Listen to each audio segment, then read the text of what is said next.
This is Paul Nobles from ETPerform.com. I am here with April Blackford. April, if you want to say hi to everyone. Hi, everybody. So April is going to be the one taking the lead this week. We're going to kind of switch things up a little bit because, well, for one, I think I dominate these things a little bit too much. And so it'd be nice to have more of a female perspective, considering the fact that the majority of people, or at least many people, that do what eat to perform tend to be women. And so April, being the leader of the forum, is a good person to take the lead in these things. So we do have one question from Tommy, who's a new member. Said he's read Medflex, also been using my Fitness Pal for a couple of years. Not really so much a question. Let's see. Cassie's saying she's brand new as of Thursday. What are the most useful, easy, and healthful post-workout foods?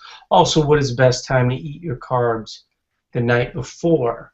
Do you feel like you can answer that question, or is that a little incomplete, April? In regard to Cassie's question, I would inquire as to what time she works out. Obviously, the safest time to eat your carbs would be around your workouts, but if she was to train early in the morning, she wouldn't necessarily have to have pre-workout carbs and just post-workout carbs. The post-workout, we usually recommend faster digesting carb sources, usually white rice, very ripe bananas, ripe plantains, dates, those types of things. Let's see. So she's saying that she works out at 5:30 a.m. generally, so you pretty much nailed it. The night before would be the way to go with some level of post-workout. Now, she is asking about post-workout, so like, what would you think are good post-workouts for breakfast-type foods? Normally, because she trains so early, maybe a protein shake and a few ripe bananas would be easy for her, and then once she got home and got showered, she could just sit down and have a regular breakfast with protein, fats, fibrous veggies, that type of thing. I know most people that work out that early usually don't typically have a large breakfast afterwards, like immediately afterwards, that early. But that is something that you could do, right? I mean, like, as an example, I know that for myself, I don't typically eat like even a protein shake or bananas or anything like that, because for the most part I can get in a good amount of food around the breakfast time. And so, what are your thoughts on that? Oh, I completely agree. If you whole foods, if you want to eat whole food sources, usually, something like, I know you usually do steak and sweet potatoes is your typical go-to, isn't it? It would be. I'm trying to think. Morning time. Isn't oats one of yours, or grits would be one of yours? Yeah, Uh, I usually use carb that source? pre-workout. I do grits and eggs pre-workout. So post-workout for me, I would probably do some eggs, maybe some oats or some instant oatmeal, because I know the instant oatmeal is usually a little quicker digesting post-workout than the regular oats are. Right, but in this scenario, she's saying that she would not be eating previous to that, right? So Yeah. 5:30 a.m. She's pretty much getting everything the night before, and then having. Yeah, I kind of agree with your point about if, for instance, you're going to work, as an example, drinking a protein shake on the way to work, maybe having some bananas before you can get a meal in. That's a good way to go. If you can get in a meal, one of the things I see people doing a lot is using bacon as a meat, and I'm not a big fan of bacon as a meat. Um, I'd much rather, like you said, steak, pork chop, something a little bit more of a lean protein that just when you look at the actual usable protein in bacon, it's not very high, and so you want more protein source there. I feel, Well, we're I feel starting the to same. Do I? go ahead. I was going to say I feel the same way about sausage. It's one of my favorite foods, but the really good sausage is extremely high in fat. So, it's usually the fat ratio is higher than the protein ratio in it, and I kind of consider that like bacon. Yeah, low in protein. Yeah, I Mhm. mean, high in fat, low in protein doesn't really give you a lot, and so what ends up happening is you're at lunchtime and you only have 9 grams of protein. So you really aren't setting yourself up real well to meet your protein macros for the day, and so that's something to think about. It is kind of interesting, with my recent, uh, you know, I've cut down 11 pounds. And so I'm at the point right now where I'm just kind of stabilizing for a bit. And so what I've been doing is trying to stay away from protein shakes. It's kind of interesting. There's this new place that just opened up that has like Italian ice. And so I started, I would have, my protein shake, which wasn't always great, because like sometimes like um, essentially the active ingredient is like Splenda, and so I don't know how familiar you are with this or what you hear in the forums, but do you find that people get digestive issues using Splenda? There are a couple of people that I've seen who've made complaints that the sucralose gives them, upset stomachs and stuff like that. Yeah, it always seemed like for instance, if I didn't use something with sucralose in it for a couple of days, I could do it and it would be fine. Um, but then I was having the protein while I was cutting to make sure I was meeting my protein macros um, at kind of a lower calorie point.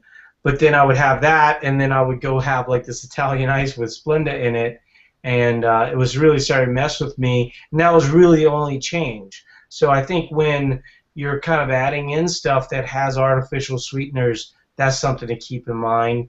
That digestively it might mess with you a little bit, and it also could have been the lower calorie point. You know that it kind of my body was adjusting to. So something to think about in general. Well, we're starting to get a lot of questions here from a number of different people. Let's see. So Tommy is saying, how do I make sure that I'm getting my macros correct and in the proper timing? You want to take that one? Um, I'm curious to know if he's active in the forum. If he's not, he should get in the forum, and we can kind of help guide him based off of the times that he works out and help guide him on the correct macros that he should be eating, and so forth and so on. If he's not, if he wants to give his stats, you can continue reading some questions, and I can kind of work his Well, he's numbers. saying that, is it correct that if I'm working out the first third in the AM that I can do that from a fasting stage? He's working at what time? The first third of the AM. So let's say that he worked out at 9 AM. Oh, absolutely. And I've seen that a lot of men have zero issues with working out fasted. It seems like the women have more of the issues with training fasted, other than the early morning times than the men do. Men seem to do fine up to 10, sometimes 11 o'clock with working out fasted. Yeah, I mean, we should say to everyone, because, not everyone is like well versed with what we're talking about necessarily. Um, but we don't even really consider working out at 5:30 a.m.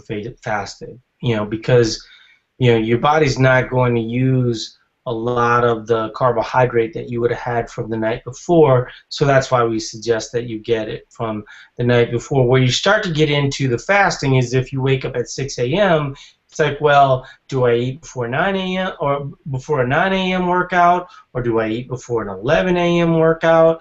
And I think that really is highly individual, right? At least that is for me.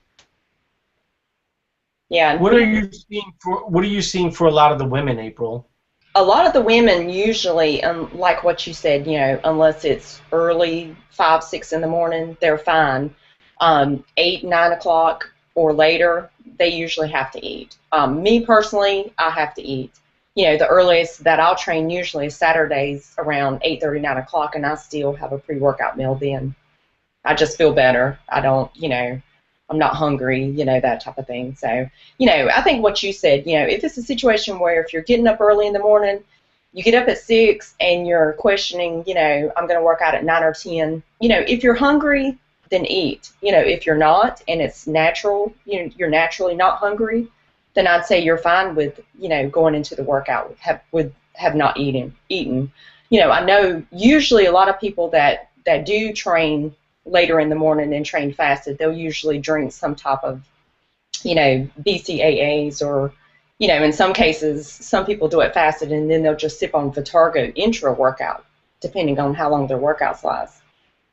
For people that don't know, Vitargo is like a drinkable supplement, carbohydrate. It's kind of interesting. I was listening to, they had a podcast with Lane Norton on it through the Mark Bell podcast, and it was 3 hours long. And he said something that I really do agree with, that, and this goes for protein as well. If you can get it from food, you should. If you can get carbohydrates from food, you should. And part of the reason why you should is because it fills you up. And as you start to take these supplements and things of this nature, and they're good from a standpoint of insurance. Like as an example, I use Vitargo probably twice a week. But I wouldn't say that those things are necessary, as long as you have a fair amount of planning involved. If you aren't planning well and you are trying to get acclimated, these are definitely like things, from an insurance perspective that can kind of work out. Tommy said he just got approved for the forum. He did follow up. He's doing 30-minute HIIT type workouts Monday through Saturday. On Sundays are a rest stretching day. Do I use Sunday as a control day, lower macros? If so, how do I calculate that? It sounds like, yeah. Why don't you go ahead and take that one? You can answer it if you want to. Well, I mean, I'm not a huge fan of working out 6 days a week as an example. I completely agree. I'm curious as to what his stats are and his goals are. Yeah. Is it okay for me to have protein, coconut milk, fruit shake last night before I go to bed? Tomorrow I will doing plyometrics. It sounds like he's doing something that's kind of like P90X. That's what I was thinking, like Insanity maybe? Yeah. Which, if he's on like some type of program like that, then I can kind of understand it, because usually, that's the way the program kind of works. In terms of, protein, coconut milk, fruit shake late night before I go to bed, we're big fans of having something before you go to bed, just as long as it fits into what your overall goals are. And so being someone that works out fairly often, one of the things that April and I were just talking about that's sort of counterintuitive to the way that a lot of people think. When I cut down 11 pounds, and in that process lost 5% body fat, what basically I did is I went down to working out 4 days a week from my 5 days a week. Normally I would go 5 days a week with 2 rest days. I wouldn't avoid activity on those rest days, but it would always be, if it was anything, it would be something like hiking or something that just kind of came up, like swimming at the community pool or something like that. It wouldn't be like an organized type thing, more like a family type thing. But when I was cutting, I was a lot more serious and a lot more regimented in my approach. And so now, kind of similar to what you're talking about, Tommy, I have gone back to, I added a 5th day of like weightlifting stretching. Um, and I have kind of an interesting stretch that I'm doing right now. I'll try to explain it, but if you Google Glenn Pinley Olympic weightlifting stretch, basically you take the bar, okay, in like a snatch position, and then you put it on like right at the top of your knees, and then you squat down, and you use the bar as kind of a pressure to hold your torso high. And so the idea is to kind of get your torso in that position so when you're squatting, you have your torso up and you're sort of used to getting that stretch in your chest and kind of upper back and things of that nature. And that stretch has been phenomenal for me. I've only been doing it for about a week and a half right now, but I'm already seeing some movement patterns within my squat change. And if you struggle with something like an overhead squat, that would be something that that you could look at. But in terms of activity, I like the idea. Like, I'd always kind of wanted to do yoga. This is sort of similar to yoga, where it allows me to do some stretching, but it's more specific to what I do. Um, Tommy's also saying that he's 42 years old. He's 5'8", 172. His everything is almost identical to mine. TDE minus 10. Haven't had my body fat taken. My guess is, Tommy, is your body fat's probably, in the 20 to 15 to 20 range. It sort of depends on how much weightlifting you've done, and how much muscle you've built over the years.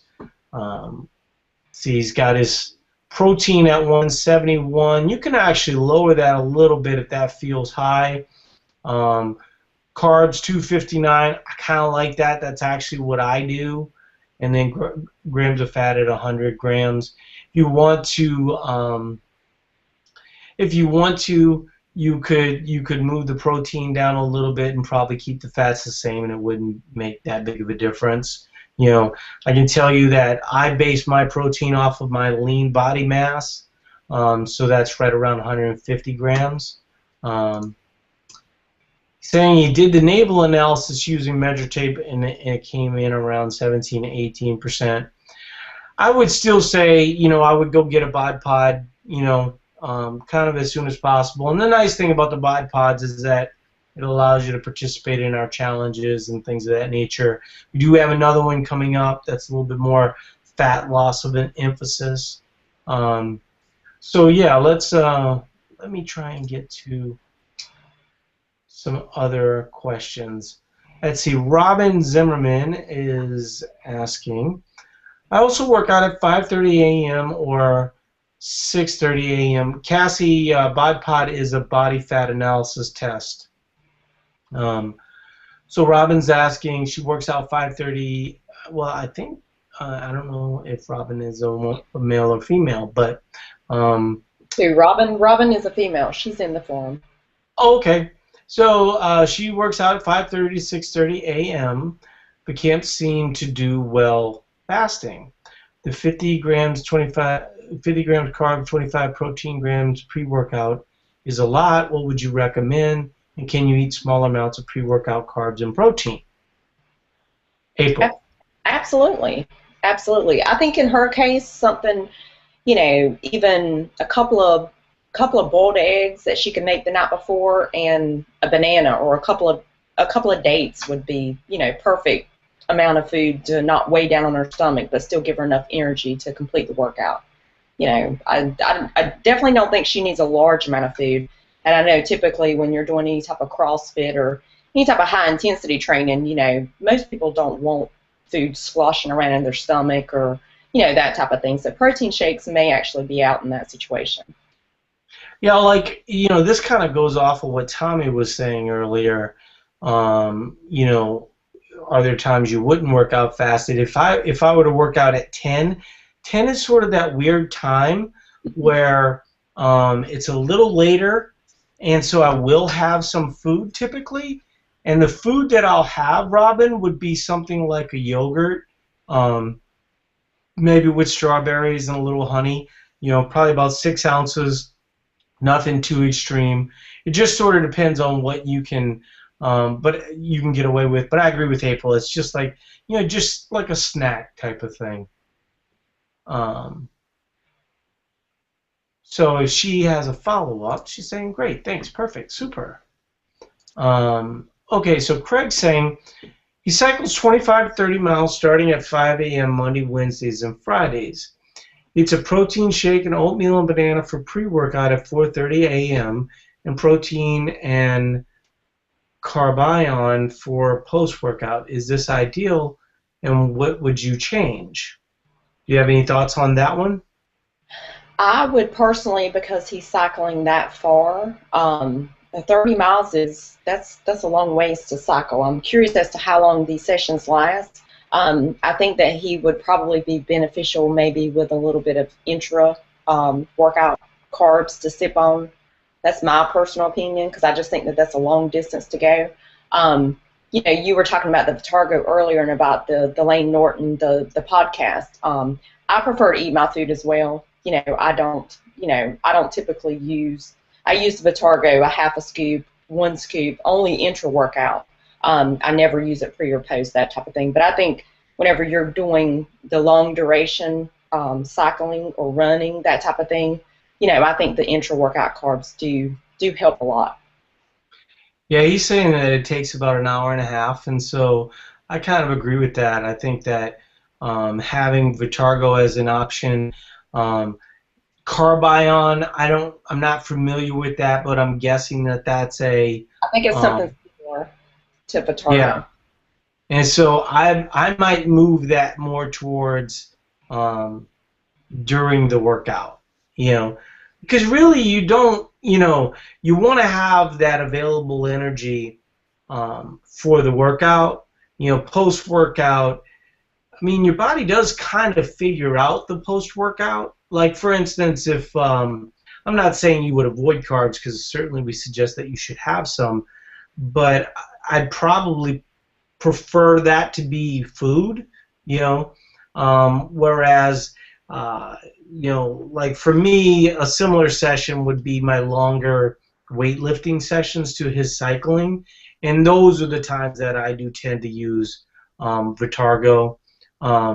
Currently, I'm doing like a hatch program, so it's back squats and then front squats, and the sessions can tend to take up to about 2 hours, and so I like to have um, some carbs during the workout. And actually, the last 2 workouts I haven't had carbs during the workouts, and I have struggled a little bit more, and I should probably make sure to kind of get those in there, because the if it, I think some of it's not just the effect that it has on your body. I think some of it is the effect that it has on you mentally. You know what I mean? I completely Um, agree. I completely agree. yeah, I think that as an example, if you're like right now, every session that I do is a PR, right? I've never done this heavy weight this many times. And so if I, make sure that I'm having enough caffeine, make sure that I'm having enough creatine, make sure that I'm having enough carbs intra-workout, all it's going to do is set me up mentally to feel like I'm doing everything possible to make sure that, my workouts are good.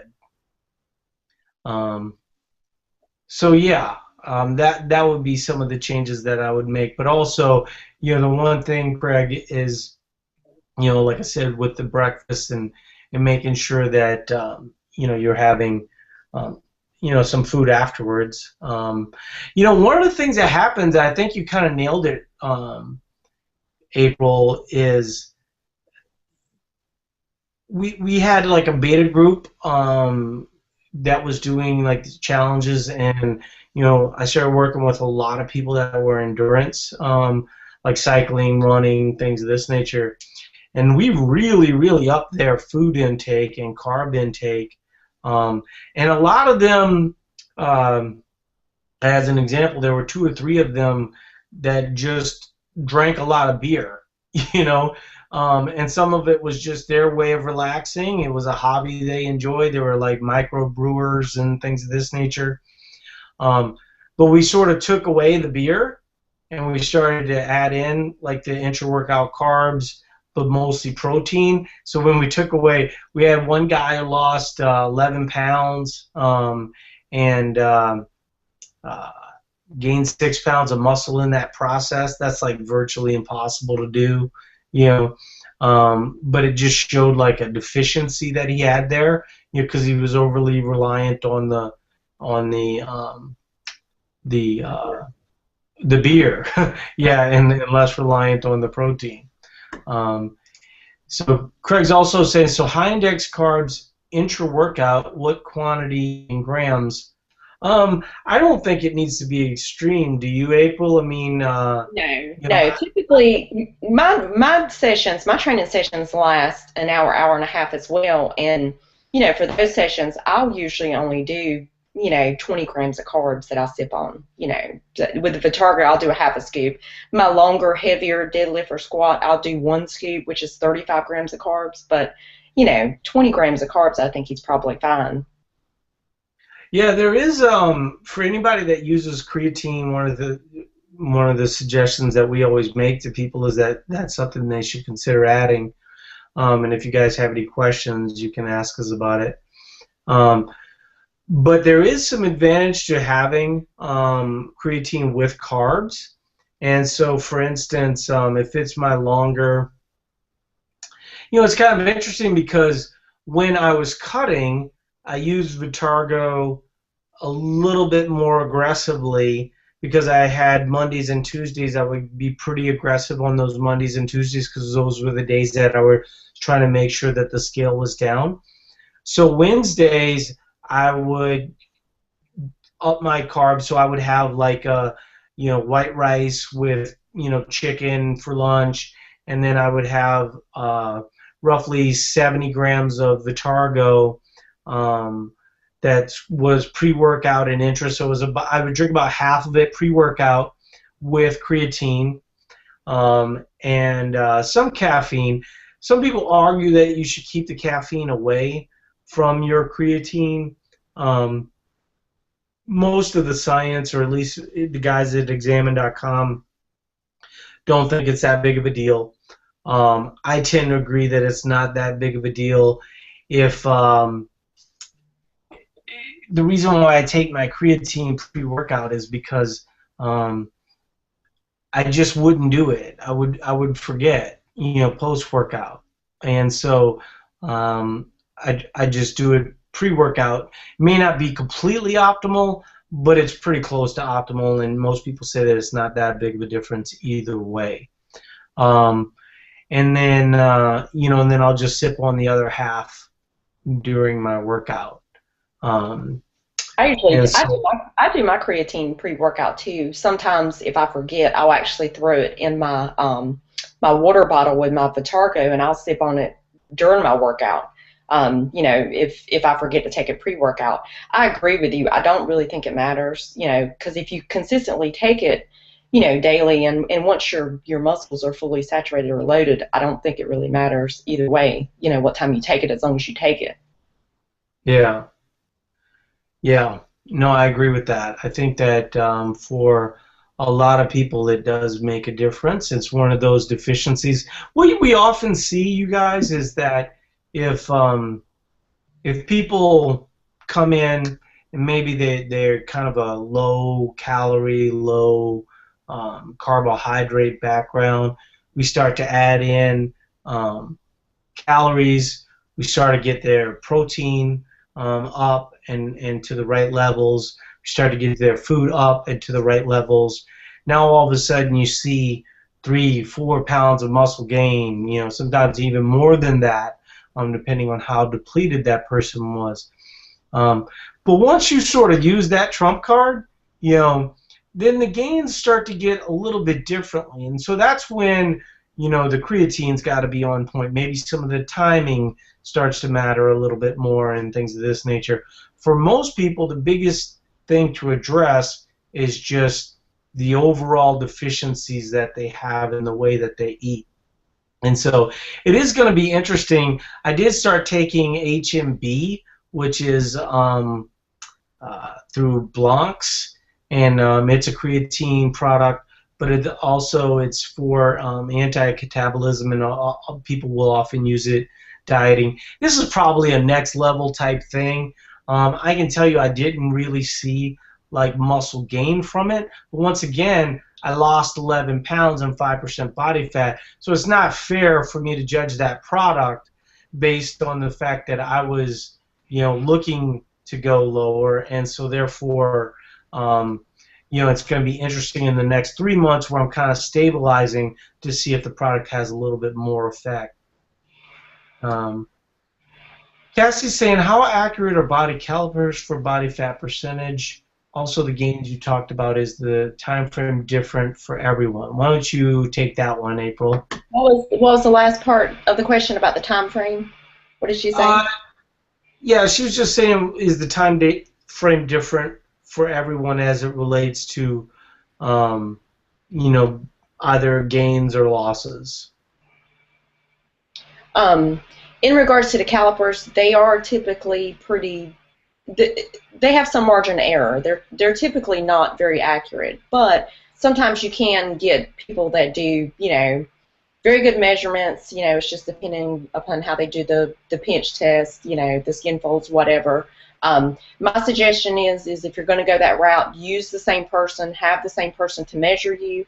The accuracy is not as important as the progress, seeing the progress. So if you are going to use that measurement to track your body fat, I would suggest using the same person, to do that in regards to that.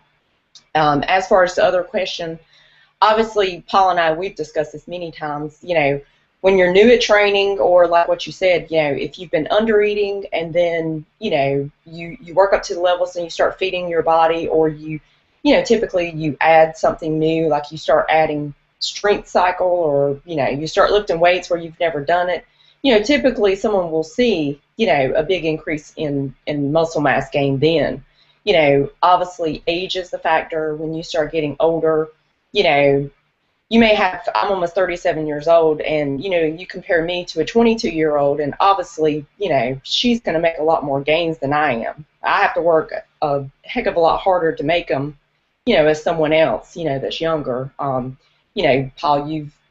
you've discussed that many times, age is not on our side, when you're dealing with, gaining muscle. So, the key is to properly feed yourself and to stop being on a diet all the time, in my opinion. Yeah, I think one of the things that we need to talk about related to the body fat percentage is that for a lot of people, they want to participate in our challenges. And for our challenges, we can't really allow calipers because it's just too subjective. So we go with hydrostatic, bod pod, or DEXA scan.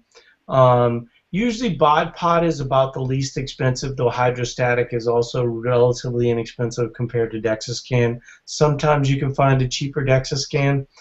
The thing with the DEXA, I'm sorry to interrupt you. I just wanted to add about the DEXA scan, because I've been seeing a lot of this lately. The DEXA scan is usually the most accurate of all three, but a lot of times, because you're exposed to the radiation, a lot of the facilities will only let you test every 6 months. So that's, that's something as well, because a lot of times, I've been seeing a lot of members in the forum. I know that you had stated that you can go in and request the different setting, the different setting to calculate, the body fat, or your BMR or whatever. Yeah, if you were to ask a DEXA scan person, they refer to it as BMI.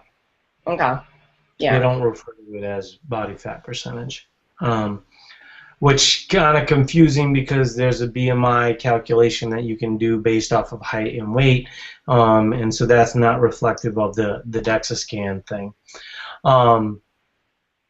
In terms of muscle, yeah, it's kind of interesting, because we had like I said, this group that, I've been working with a local gym here, and we had about 125 people. And we had a lot of people make really amazing gains related to muscle, and many of them were women.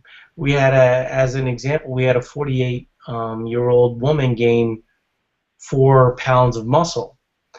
So you go, well, that's awesome, right? That tells me if I'm 48 that I should be able to gain 4 pounds of muscle like her. Well, unfortunately not, because, what that tells me is that that person was severely deficient in overall calories and probably protein and almost certainly carbohydrates. Usually those are the three factors that make the biggest difference. So if you're a situation similar to that, then yes, you could make those gains. For myself, though, and this was sort of surprising to people, I was able to show my bod pods from the last 3 years, and I'm trying to remember the exact time frame, but since 2012 to 2014, I've actually lost 3 pounds of muscle. And people go, well, wait a second, Mr. Nutrition Guy, how could you lose 3 pounds of muscle and you're supposed to be the authority? Well, what a lot of people forget in that scenario is that I maxed out my muscle. I went from, I ended up gaining 22 pounds of muscle over the course of like 2 to 3 years. And so in the last 2 years, I've been working on my strength. So ultimately what ends up happening is you end up building more dense and more capable muscle, but not necessarily the kind of that bodybuilding hypertrophy type of action that you would get. And that was perfectly fine. That was consistent with my goals. That's one of the things that, when you start doing this stuff more regularly, and it's like a part of your life and a part of how you measure your progress, you don't go, well, the only way I'm making progress is if my body fat's going down.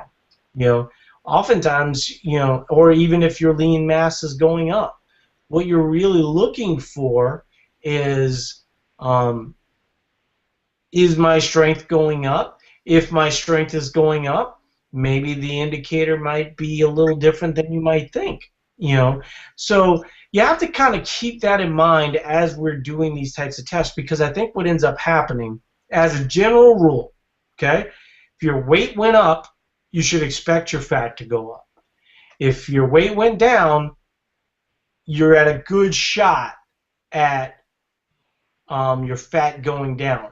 The only qualifier I would say to that is that if you had to go to extreme measures, so let me give you an example of what an extreme measure might be. Excuse me. So, on a 3-month challenge, you haven't been doing that great, and so you decide, I'm going to take away you stayed kind of weight stable, maybe you gained 5 pounds, all right? So you decide, I'm going to lose weight as quickly as possible. So you just basically eat nothing for 10 to 15 days, you lose 15 pounds. Oftentimes what you will see when you body fat test at that point is that you lost muscle. And so one of the reasons why we suggest to people kind of a slower and steady approach is because we've seen it over and over and over again. There was a guy that was talking to me, and he was kind of interested in what I had to say, but for the most part I could kind of tell he kind of had his own plan, and he was going to do his own plan. So at one point in the initial intake that I was doing with him, I could tell that, he really wasn't that interested in what I had to say. So I just asked him, I was like, what are you going to do? He said, well, I'm going to lose 20 pounds, and I'm going to, how I'm going to do it is I'm just going to eat dramatically less, and I'm going to train for a marathon. And he ended up losing 8 pounds of muscle doing it his way. And there's just no reason why he needed to lose 8 pounds of muscle in that scenario. And so that's the cautionary tale we like to tell people, is that in general, if you take kind of a slower approach, you're not like going from, say, 2,500 calories to 1,200 calories. What you want to try and do is just kind of get that minimal effect. You know, you go from 2,500 calories to 2,300 calories and see if that'll work. And if that doesn't work, then maybe you go a little bit lower. But you really just kind of want to just kind of play with that a little bit. And, you know, like I said, for myself, it was a pound a week. I checked every Wednesday at noon. If, as an example, I hit my pound number, because I was starting to get a lot better. You know, it's been a while since I've kind of pursued any type of fat loss goal. And so it kind of, I had to make some adjustments, you know, because like what worked for me 5 years ago is just different with the way my body responds now, right? And so that's one of the reasons why we have like all this support and things of this nature. But what I found is that towards the end, I could hit my number on Tuesday. So I was trying to hit my number on Wednesday at noon, and the better and better I got, I was hitting my number earlier. If I hit my number earlier, what did that mean? That means I could start eating normal. You know, I didn't have to diet into Thursday, as an example, or diet into Wednesday to try and hit that number. And so I could, you know, be more active, do the things I like, open up, you know, the things that I ate a little bit more, and things of that nature. So, and that's all a process that you guys will figure out, and it's very personal. You know, I think that, you know, for a lot of people, you know, we have kind of templates for people with more body fat, with less body fat, how we do things, you know, and kind of adjust for people. But in general, you know, it's highly personal. Well, like, what are your thoughts on that, April?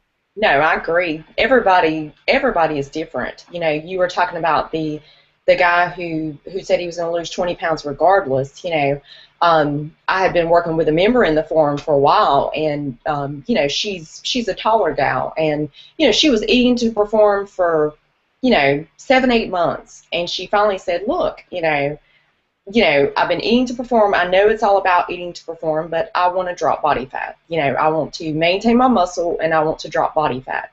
You know, and she said, you know, she gave me the time frame, and you know, and obviously, you know, like what you were saying, you know, the slow and gradual way is the best way because it's the most sustainable way. You know, number one, you know, too many people take aggressive and then they end up gaining it right back, and you don't want to do that. But we reduced her carbs down. She reduced her training down. She used to train quite a bit. Reduced her training down. She was eating 1 gram per pound of body weight and protein just to be on the safe side because she was reducing her calories. And she ended up going and getting a bod pod done, and she actually had lost like a half a pound of muscle, and she gained 4 pounds of fat in a deficit. So I looked at her 4 years of past diet history and looked at what worked, what didn't work, and what she was doing, and I ended up substantially increasing her calories quite a bit, upped her carbs by almost 100 grams a day, and she ended up, to this day, she has actually dropped, she sent me a message today, she's down, I think she's dropped 13 pounds. She went and got a follow-up body pod test, and all of it was body fat. Not a single ounce of muscle was lost. Every bit was body fat. You know, so a lot of times it's not as easy as just reducing your calories and just getting aggressive. You know, what works for one person is not going to work for someone else. You know, just Right. And there was, you know, like I used the one guy as an example. There was another example though of a younger person. You know, this is one of the things with age that people have to really factor in. You know, we had another guy in that group who had a fair amount of fat to lose, right? I think it was like closer to 25% body fat.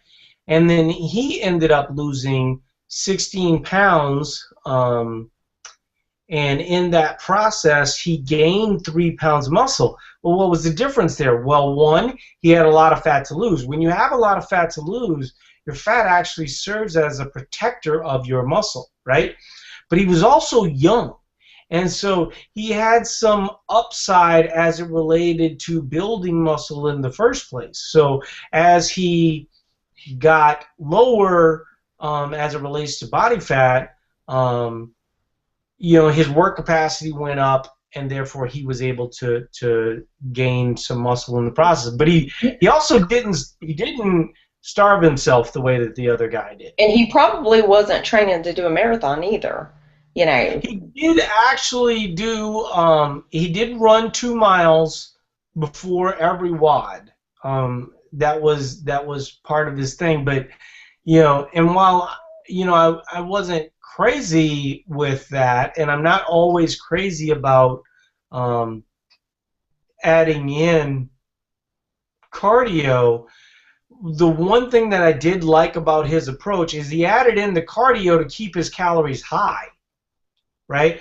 Most people add in the cardio and keep their calories low, and that's when I think they start to run into problems. When you're adding in cardio and then you're keeping your calories higher, usually you will retain your muscle a little bit better. He was running or jogging. I tend to prefer hiking in that scenario. So my dog is walking around right now, and unfortunately we have like these rabbits that run through our backyard, so I'm a little concerned about her seeing the rabbits and kind of freaking out. We are running a little low on questions here. There was something that I was going to say related to age, though, that I think is really super important. I think that, we have these huge expectations related to age, and unless you have a lot of deficiencies, you're probably going to need to lose weight to lose fat, right? That doesn't mean that you would always be dieting, as an example. Like, for instance, right now, I'm roughly, 18% body fat. If people don't know my history in the last year, I focused more on powerlifting, and so therefore my body fat got up a little bit higher. Not a problem. Obviously, I know how to take off body fat. One interesting thing about that, though, is that I don't like to be small. Like I was at 9%, and the best way I could describe it is I almost looked like I was a teenager. I was just like kind of small, but I couldn't really lift, to my ultimate capacity. So ultimately, I like being a little bit bigger, but probably around 15%. So right now I'm at 178. I'll get down to about 170, probably sometime before the holidays and things of that nature, and I'll move to more of a performance type thing. But if I can, get to 170 as an example by, having a little bit more hiking, during the summer you tend to be a little bit more active. It's been pretty easy to kind of keep weight off at this point. But as you get older, my ultimate point being is that you should have long periods of not dieting and then short periods of dieting, even though you won't necessarily gain muscle. Like I said, I haven't really gained a whole lot of muscle in the last couple years, right? But I still don't diet the majority of the time. And the reason why I don't is because on the few times that I do, it allows my deficits to be more effective. And so a lot of the times people will go, well, I get body fat tested, I'm not seeing any results at all. Well, I hear a lot of that, right, from people that have upped their calories from, say, 1,500 calories. Like, I'll have women that go from 1,500 calories to 2,500 calories, and they say, well, I'm not seeing any results. Well, wait a second. You just added 7,000 calories of energy. You're probably infinitely less fatigued throughout the day. Your workouts are better. You know what I mean? It's like we get so focused on fat loss that we forget all the amazing things that end up happening And truthfully, when we're alone in our private moments, that's what we all really want, right? We want six-pack abs. We want, our body fat to constantly go down. And frankly, being 5, 6 years, my background wasn't Mr. Athletic. My background was kind of, fitness wasn't a priority. Being 5, 6 years into this, all that stuff's kind of bullshit.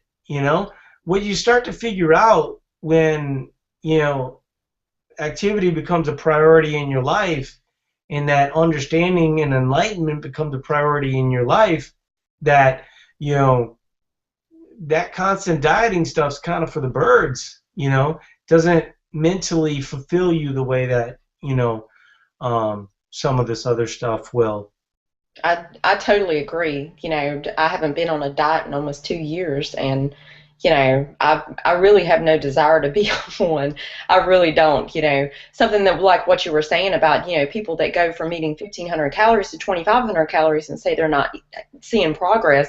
That's a crap load of progress. I tell people Yes. I tell people daily, that come in with 12, 1,300 calorie diet backgrounds, you have to take your time to get your calorie standpoint higher, because at this point to drop body fat, you got nowhere to go but down. There's you Right. have nowhere to go. Obviously this is not working for you. You haven't dropped any body fat. What are you going to do? Go to 700, 800 calories? You have to get your calories up and maintain your weight for a period of time so that you can take a little bit away at a time, like what you were saying, to drop body fat. And I think a lot of people don't understand that. At some point, it's about math, and you just can't make the math work at a lower calorie point, and that's ultimately what Eat to Perform is really about. And it does bring us to the next point, which many of you guys will be able to participate in coming August 1st, and that's one of the reasons why when I think it was Cassie was asking about bod pods. I want to make sure that everybody starts to get into the mode of getting a bod pod or DEXA scan or something of this nature, because our next challenge is actually our first fat loss challenge ever. And the reason why we're doing a fat loss specific challenge this time is we've already coached a lot of people to start to eat adequate calories and things of this nature, and they've been able to get good progress in the gym and things of this nature. And so what we want people to do is kind of have these moments of working towards a deficit, not extreme, but just kind of have moments where they can get a little bit more specific, where the priorities are probably going to be checking your calories, checking your weight, some of the things that we don't often do with some of these Eat to Perform challenges, where people are going to be focused a little bit more on their progress in the gym and things of that nature. So I'm actually pretty excited about that, and I think it's going to be a fun addition to what we do, because I think a lot of people don't look at us as a fat loss option, and the reality is that I view us as the best fat loss option, because everybody else is strictly focused on fat loss, whereas oftentimes we can get people to a reasonable calorie point where they have a better mental approach to the gym, better mental approach to food, and then kind of move from there. And speaking to that, April, we're gonna have teams. So we're pretty excited about the whole team concept, and we're trying to figure out ways to for the teams to be rewarded. And to divide them up. All my friends always tell me that I should have been a CrossFitter because I'm so competitive. So I mean, there's no time like the present, April. But I'm sure you would have no shortage of CrossFit people that would help you along in the process. But so super, everybody keep a lookout. I'm actually writing the article about the Fat Loss Challenge right now, kind of running through the rules. The rules are actually simpler than the current challenges. Basically, it's going to be fat lost, The big thing is that we don't want people, going too extreme. If they're already lean, but if you have a fair amount of fat to lose, there'll be a little bit more leeway there, and so we're going to kind of run through that with people. And the thing with the teams, I don't know how many teams we're going to have, whether it be like three or four, but basically there will be I think we have something like 16 moderators right now, and so basically it'll be four moderators on each team. Um, and I know I will be involved. I'm not sure if Mike and Spencer will be involved, um, but the general idea is to create a fun environment where everybody's sort of supportive.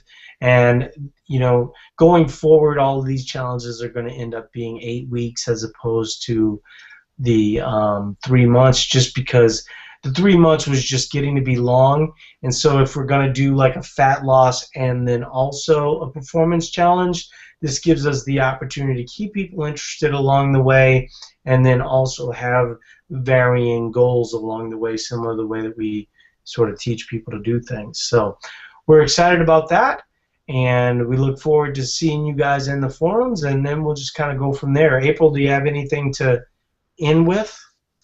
No, just stay in contact with us in the forum. I think Cassie's been in the forum. I think she had asked, she asked in the forum in regards to, the best way to, to get progress. And I said, when you're new and you're lost, ask as many questions as you can and stay as active as you can, because the more you're active, the more results you're going to get.